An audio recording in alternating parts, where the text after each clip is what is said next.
Oke, bismillahirrahmanirrahim. Assalamualaikum warahmatullahi wabarakatuh. Anak-anakku, kita kali ini akan melanjutkan materi yang sudah kita pelajari beberapa waktu yang lalu, yaitu mengenai embedded system, ya. Nah, kita langsung saja ke blog, ya. Ini sudah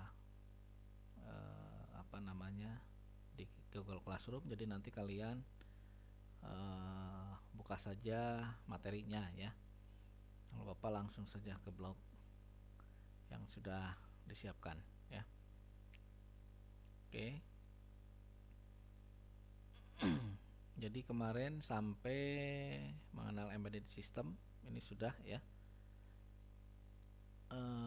Sampai mana kemarin? Sampai penerapan aplikasi, ya. Nah, ini aplikasi embedded system, ya. Jadi pada bidang aerospace, otomotif, mainan anak, ya, yang pada bidang komunikasi, peralatan komputer, ya, peralatan rumah tangga, industri, instrumentation, peralatan kantor, perorangan, ya. Nah, itu penerapan aplikasi embedded system pada industri-industri, kemudian pada peralatan rumah tangga dan sebagainya, ya. Yang kemarin kalian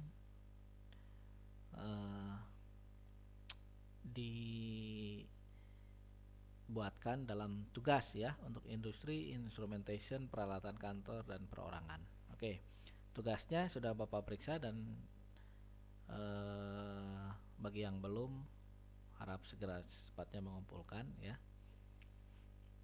Dan bagi yang sudah mendapat nilai, selamat, ya, dan tugasnya sudah Bapak kembalikan. Oke. Kita lanjutkan. Di pertemuan ketiga ini kita akan membahas mengenai kategori embedded system. Jadi embedded system itu ada beberapa kategori. Yang pertama itu adalah mandiri atau standalone, ya. Standalone. Nah, mandiri atau standalone itu artinya embedded system ini dapat bekerja secara sendiri, ya,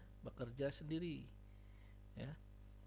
Embedded system ini dapat menerima input digital atau analog, ya, melakukan kalibrasi, konversi, pemrosesan data, serta menghasilkan output data, misalnya melalui tampilan LCD. Nah, contohnya begini. Contoh alat dengan embedded system yang dapat berdiri sendiri adalah kontrol video game. Nah, itu konsol video game, ya.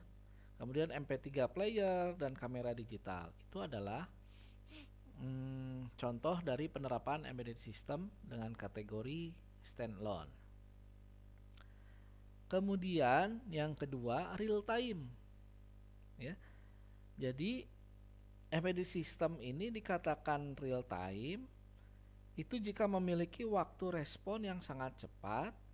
Kemudian beberapa tugas tertentu harus dilakukan dengan periode waktu yang spesifik, sehingga waktu respon ini merupakan hal yang sangat penting, ya. Nah, terdapat dua jenis embedded system real time. Ada hard real time, ya. Kemudian ada soft real time. Hard crash, ya. Soft itu lunak, ya. Nah, jadi waktu ada soft, ada hard real time, ada soft real time. Nah, apa itu hard real time? Adalah jika pengerjaan operasinya melebihi waktu yang telah ditentukan. Nah, jadi hard real time ini adalah adalah jika dia melebihi waktu yang sudah ditentukan, gitu ya. Jadi kalau tentukan misalkan 1 hari atau berapa jam, gitu ya, atau 2 hari, 3 hari. Nah, jika melebihi waktu yang telah ditentukan, itu akan menyebabkan terjadinya kegagalan yang sangat fatal dan kerusakan pada alat. Ya. Batas waktu respon sistem ini yaitu milisecond, ya, milisecond. Jadi dalam hitungan detik, ya. Nah, jadi kalau di sini dalam hitungan detik, jadi berapa detik gitu ya, dari batasan waktunya. Atau bahkan bisa lebih singkat lagi. Contohnya adalah pada embedded system control rudal peluru kendali, ya. Nah, jika penyelesaian operasinya tidak sesuai waktu, maka dapat menyebabkan bencana. Nah, itu.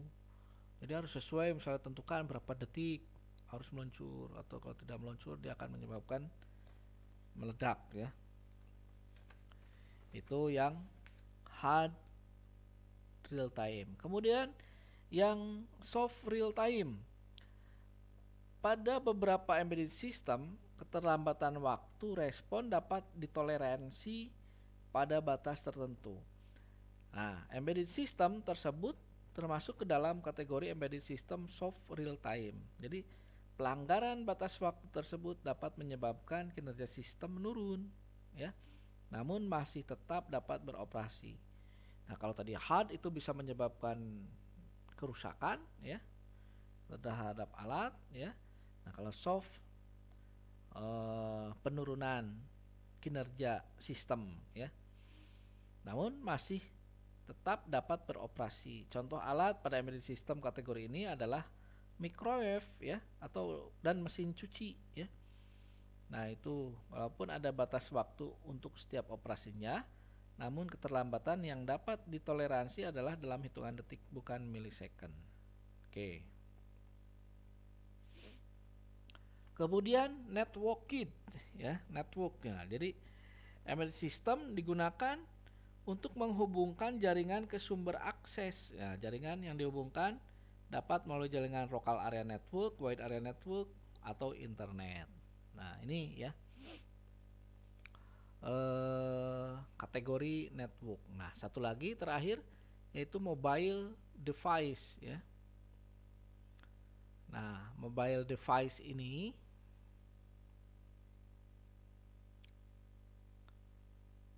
sebentar. Nah, mobile device ini seperti apa? Seperti ponsel, gitu ya. Kemudian PDA, smartphone. PDA itu personal data assistant. Smartphone dan lain-lain merupakan kategori khusus dari sistem embedded, ya. Nah, itu. Nah, kemudian kita lanjutkan, ya. Nah, kita lanjutkan. Kemudian slide berikutnya adalah aspek penting embedded system. Pertama, biaya, ya. Biaya yang optimal memungkinkan untuk implementasi sistem dengan biaya yang serendah-rendahnya. Jadi biayanya sangat rendah, ya. Misalkan bangun sistem sensor panas misalkan, itu hanya berapa ratus ribu gitu, ya. Itu 200.000, 300.000 misalnya gitu, ya. Sensornya aja, kemudian ditambah misalkan microcontrollernya yang Arduino Uno itu ada yang 500, 600 gitu, ya. Jadi 1 juta lah, jadi kan katakanlah untuk biayanya jadi sangat rendah, ya. Kemudian yang kedua, batasan waktu. Pada umumnya embedded system merupakan real time system. Ya, real time system yaitu sistem yang prosesnya dibatasi oleh batas waktu, time limit, ya. Sistem-sistem ini umumnya merupakan sistem yang digunakan untuk keperluan yang kritikal dan harus selalu aktif. Kemudian yang ketiga, interaksi langsung dengan dunia nyata. Jadi embedded system control application ini pada umumnya berhubungan langsung dengan dunia nyata. Misalnya dengan kita ingin mengetahui tekanan air dalam dalam sebuah sumur, tekanannya berapa, itu kan kita berhubungan langsung dengan dunia nyatanya gitu ya. Kemudian batasan energi. Batasan banyak embedded system yang mengambil daya dan energinya dari baterai. Jadi menggunakan baterai ya. Nah, itu sebagai dayanya ya. Oke.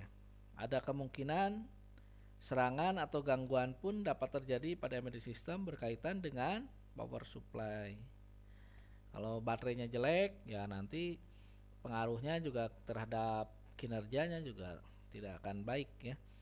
Kemudian yang selanjutnya adalah elektronika ya. Karena embedded system merupakan sistem yang sangat erat dengan elektrik ya, dengan elektronika, maka serangan-serangan atau gangguan-gangguan juga mungkin dilakukan secara elektrik ya. Jadi walaupun sistem komputer lain pada dasarnya juga merupakan alat elektronik, tetapi kemungkinan serangan dan gangguan pada embedded system bisa lebih besar terjadi ya. Nah, itu aspek penting embedded system. Oke, selanjutnya kita akan berkenalan dengan microcontroller. Kira-kira ada yang tahu anak-anak apa itu yang dinamakan dengan microcontroller? Nah, jadi microcontroller itu adalah sebuah komputer kecil dalam satu sirkuit yang berisi inti prosesor, memori, dan input-output. Jadi itu yang dinamakan dengan microcontroller, yaitu berisi inti prosesor, memori, dan input-output. Nah, di sini digambar di slide ada jenis FVR microcontroller ya. Nah, FVR ini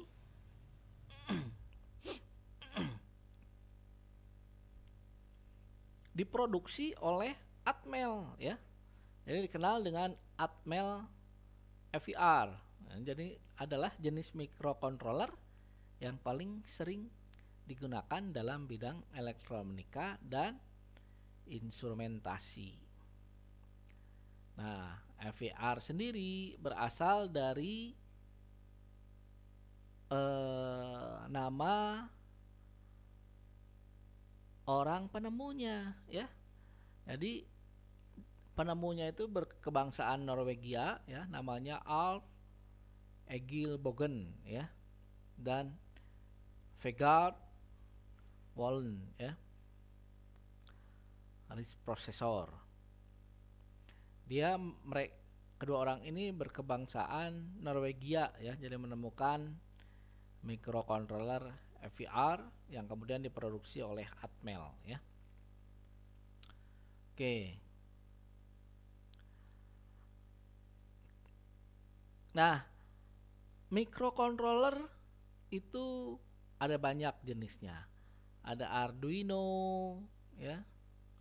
Kemudian ada Raspberry ya. Nah, tapi untuk saat ini kita yang pelajari adalah Arduino.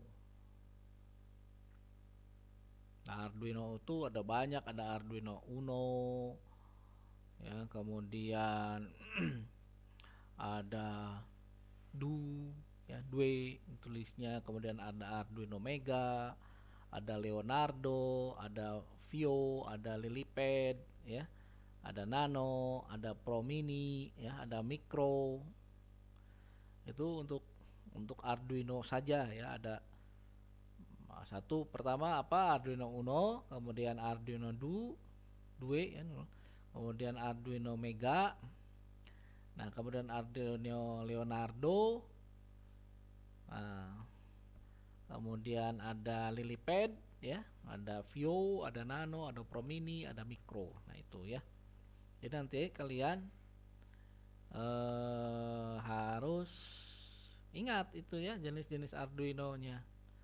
Nah, ditulis nanti dari penjelasan Bapak ini ditulis jenis-jenis Arduino-nya apa saja.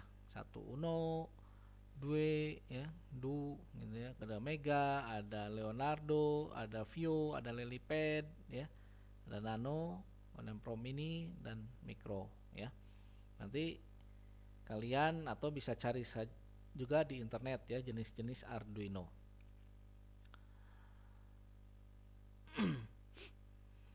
Oke. Nah, fitur dari Arduino yaitu multi-platform environment. Jadi multi-platform environment itu apa maksudnya? Jadi bisa dijalankan di berbagai sistem operasi ya. Jadi bukan hanya di sistem operasi Windows tapi di Linux, kemudian Macintosh juga ya. Itu bisa dijalankan ya. Kemudian software Arduino IDE ya. Jadi IDE itu singkatan dari Integrated Environment Development ya. Nah, itu Arduino IDE. Jadi memiliki tampilan dan fungsi yang bersifat intuitif dan mudah digunakan ya. Kemudian yang ketiga fiturnya yaitu open source ya. Open source ini adalah kode sumbernya terbuka ya, atau sumber-sumbernya, coding-codingnya itu dapat bisa kita lihat ya, kita modifikasi dan sebagainya. Jadi baik pada perangkat keras maupun perangkat lunak ya. Nah, kemudian investasinya lebih murah ya. Nah, itu dari segi biaya dan waktu pengembangan lebih pendek ya. Kemudian sumber informasi dapat dicari dimanapun, jadi di forum, di internet dan sebagainya yang membahas mengenai Arduino ya. Jadi lebih mudah digunakan, lebih mudah dicari informasinya. Kemudian Arduino cocok digunakan untuk pemula yang ingin belajar memasuki dunia microcontroller ya. Cocok untuk pemula, nah, mudah ya. Oke, sampai sini fitur Arduino. Kemudian hardware Arduino. Nah, ini terdiri dari dua modul. Ada modul Arduino ya. Kemudian ada modul SIL ya. Nah, modul Arduino ini merupakan gabungan dari perangkat keras dan perangkat lunak ya yang sifatnya open source ya. Jadi Arduino membebaskan semua kalangan untuk memodifikasi merancang perangkat keras maupun perangkat lunaknya dengan beberapa ketentuan. Nah, itu modul Arduino. Nah, modul SIL ini adalah modul tambahan ya dalam Arduino. Jadi untuk memudahkan proses penggunaan Arduino. Oke, itu jadi modul tambahan. Sekarang slide berikutnya yaitu modul Arduino. Nah, ini ya. Pertama, nomor 1 itu jack DC ya. Ini adalah powernya ya. Jadi digunakan untuk menghubungkan dengan power supply eksternal ya. Nah, ini nomor 1 itu dinamakan dengan jack DC. Yang kedua, header power ya. Header power. Jadi ini berisi dari 5 volt atau tegangannya ya. Tegangan outputnya itu 5 volt. Ada yang 3,3 VDC untuk outputnya ya.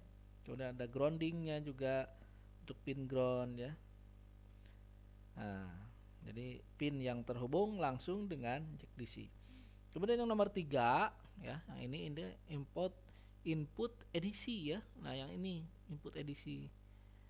Nah, input edisi ini adalah analog to digital converter ya singkatannya.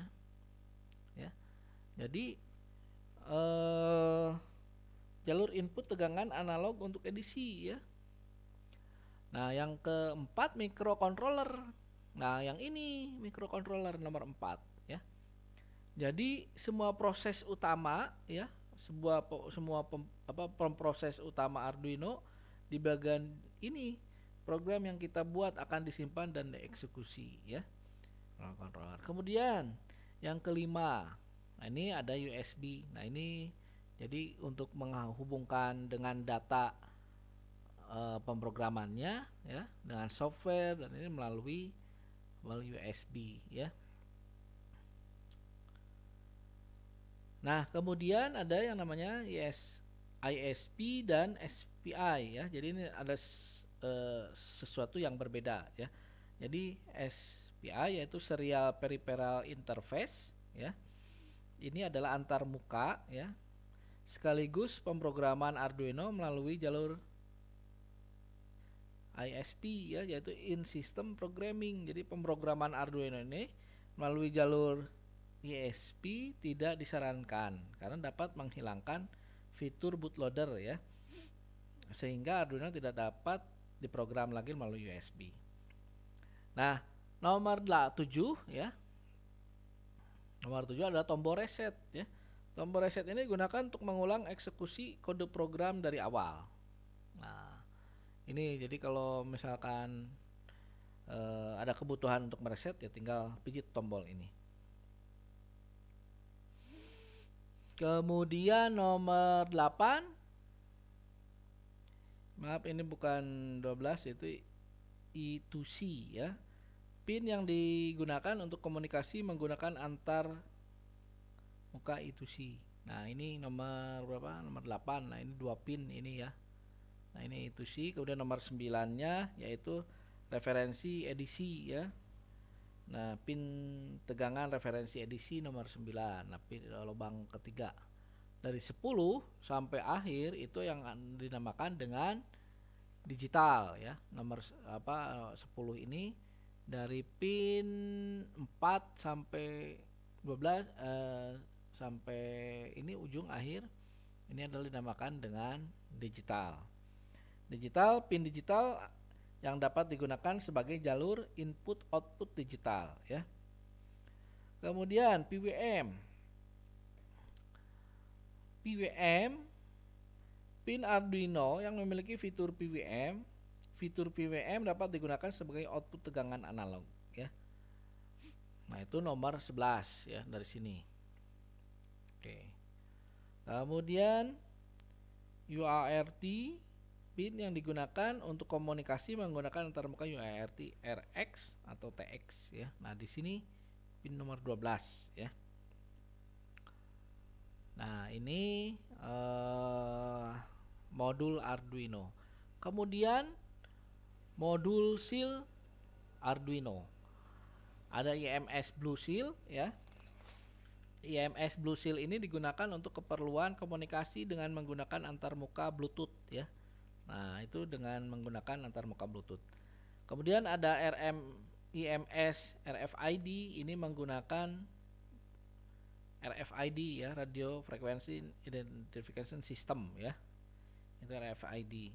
Kemudian ada 2A Motor Seal for Arduino ya, yang digunakan untuk keperluan pengendalian motor DC ya untuk Arduino. Kemudian ada OpenLog Open Source Data Logger ya, digunakan untuk memudahkan pengaksesan SD card ya. SD card ya melalui antarmuka UART. Kemudian ada Wi-Fi 250 FB ya. UVB ya. Nah, ini komunikasi dengan menggunakan antarmuka Wi-Fi juga sama. Yang Arduino Wi-Fi Seal ya. Itu digunakan menggunakan antarmuka Wi-Fi. Oke, baik, sampai di sini dulu. Jika ada pertanyaan silakan ditanyakan di blog ya.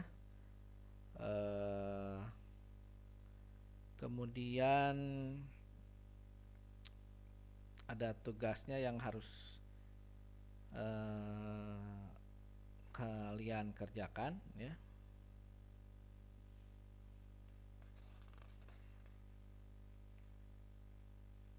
Tugasnya jelaskan apa yang kalian ketahui tentang microcontroller ya. Kemudian yang kedua, sebutkan contoh modul seal atau modul tambahan apa saja yang kalian ketahui dan jelaskan kegunaannya. Nah, itu tugasnya ya. Terima kasih atas perhatiannya. Nanti di Google Classroom untuk tugas untuk minggu depan eh, apa kalian bisa lihat ya di Classroom untuk tugasnya. Jadi jika ada pertanyaan silakan tanyakan di